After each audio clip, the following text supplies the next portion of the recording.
etali ba faux prophète. Ya mususu ezalaki nzambe alobi pesanga mutuka na yo soko pesanga mutuka na yo nzambe akopesa yo 10 mituka sokonga moko na calcule 10 mituka wana soki natali nga moko parking nanga nazaka na droit ya 2 voitures véhicule na parking nanga po soki bapesinga 10 véhicule wana naza même na place ya koparke yango te même si soki nalobi nazwi ba véhicule yango 10 véhicule yango natindeka yango na Afrique mbongo akotina yango na mai 10 véhicule yango ndana oza même nango te mpona kodedone yango 10 véhicule yango namonaki yango mpe louche quoi que di pesanga nzamba lobi pesanga mutuka na yo moko oza nango nzamba akopesa yo 10 namonaki yango prophétie ya bimisaki bien nde nakoki korépondre te na ntango nanu napesi introduction na deuxième chapitre oyo toza kokota te ya les faux prophètes bandeko tokende mosika te tozali kozonga na répondre na biso oyo ntango na korépondre mama Annie mais tokei na question moka est ce que ba faux prophètes kati na biso bazali soki réponse ezali oui comment tokoyebela bango parce que tokuti koloba ba vrai prophète okoyeba bango soki likambo bapesi esali nini esalemi sikoyo opposé nango est ce que ba faux prophète kati na biso bazali et Bible lobi nini et comment tokoyeba ba faux prophète ndeko kokende mosika te l'impresario Joachim Zambwana mtazali korepresente équipe de recherche bandeko baza presque partout au monde tozali kosangisa mateya oyo po eya na misu na bino bandeko nyonso boko koyoka mpe boko komona yango alleluya alleluya.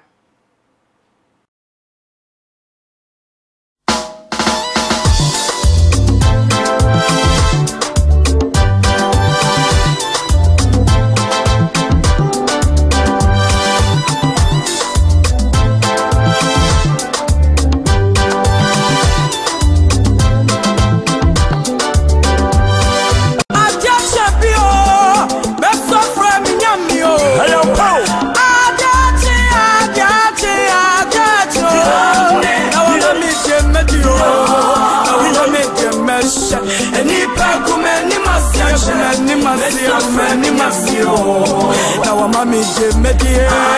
now mami jemeshe. If I come any masiache,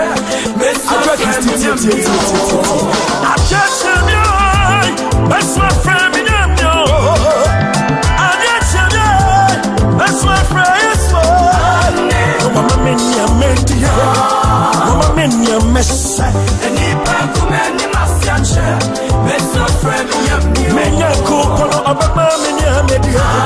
abama menya messe. And if I come any masiache, that's my friend.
Vérité,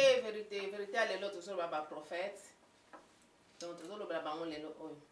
Tout ça, qui place, c'est que, prophète, oiseau, le makambu, makambu, paye na, et salami na moté. Le prophète, et soka lobi les kambu, ce qui est pour ça, la maïba, que ça dit prophète en Zambie. Mais oh, et ça, que prophète a lobi les kambu, salami na moté, et ça dit prophète en Zambie. Ndenge na ebisa ki wana ke balobi na biso nzamba lobi boko za mituka boso banda kwa minene bosomba mituka ya minene pour nzamba lobi bon siko biso pe to sale yango après wa inane après mituka ngo to banda ngo to ko suko futa na ngote pona nini crise ko tina mboka mituka yango tozokoka so kofutela yango te bandako babotoli toza so na bandako te bamituka ekei toza so na mituka tozongi bavele na biso bakotambusa na kala nde place tosukeli wana tomoni yango mpenza eza ya nzambe te siko ozomona me bayai koyebisa bino te soki bopesi bongo bosali boye bopesaki mpe bango bongo ya topesaki bambongo po ye lomele dia kobelili mpo ozwa mituka minene epuis leme mituka yango lelo oyo ekeke na bango bien mama ali na banza batoke na repo posanga question est-ce que ba faux prophète bazali mateya ya lelo oyo ngai soki na bina répondre sans kopesa ba verset biblique bato bakokanisaki toza koinvente yango eke toza contre baprophète na bino ya village me bokolo n'est-ce pas to ya église na bino ngai ntango nzambe apesaka émission oyo ke naya nabimisa liloba na ye naza prophète te naza mpe pasteur te nazalaka l'un des petits bato oyo baza mpe kotante kobunda mpe kosala mosala nzambe na ndenge alobaki bino nyonso boza badisiple kene partout monde koteya sango malamu tiaka na groupe wana naza na titre moko te yango wana nakimi titre évangéliste na émission oyo nakimi mpe titre bapasteur na émission oyo nakimi mpe titre baprophète sino ke jamais nakotika kozala kutu pasteur to mpe prophète na vie na ngai je ne vais même pas ce genre de titre là batitre yango eza malamu nzambe apesi yango na bana bato kati na ministère na ye naza koglorifie nzambe ke oyo baza nango ya bango wana me ngai réponse na kopesa mama aneski bafaux prophète bazali oui nakopointe mosapi na prophète moko te nayebi nanga mpe prophète moko na mabele oyo te me nakolobaka na mokanda ya Jérémie 23 omango bie mama ani mokanda ya Jérémie 23 banda na verset 21 sikonokaa na 22 elobi bazali baoyo bazali koprofite sanke ngai nzambe napesa bango ordre bakende kosala nini koprofetize olandi ngai donc courage esuye kambala moko ake abimisika makambo nyonso wana na raison nayebelinga ngai te ye moko amanipule likambo na ye akei mpe alobi na bato epuis bato mpe bandimi yango pourkui bandimeli yango toza koya me mama ali na répondre question est ce que bafaux prophète kati na bana ya bato awa tozali kolobela na 700 ans avant koya ya nkolo est ce que bazalaki Jérémie alobi oui bazali oyo bazali kokende koteyaka mpe nsango malamu kokende kodelivre message na compte na kombo na ngai nzambe sanke napesa bango nini ordre kanga bango ya liboso bango wana na mokanda ya Deutéronome 18:20 mama ani kolala te Deutéronome 18:20 elobi ete baprofete mingi bazali mpe kosala nini koprofetize makambo ya nini ya lokuta mais bobanga te baprofete wana bakokufa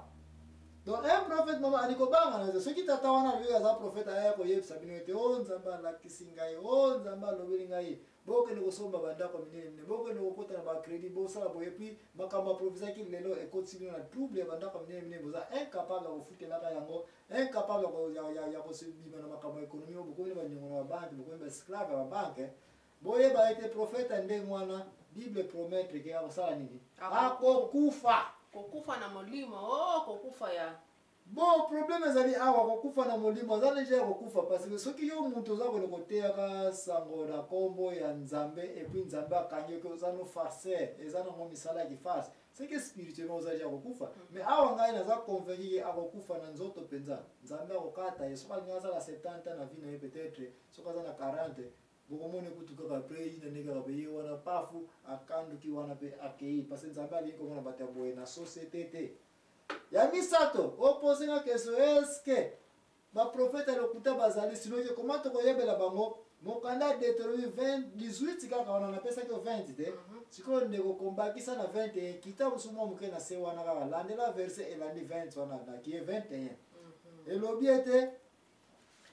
teste baprofete soki likambo alobi eleki soki omoni ke prophète likambo alobi teste yango soki ekosalema soki esalemi te seke papa nani prophète wana azali nani mutu ya lokuta un prophète likambo nyonso akobimisaka na compte ya nzambe likambo il faut esalema mais soki esalemi te benga ye déjà que c'est un farceur c'est un don juan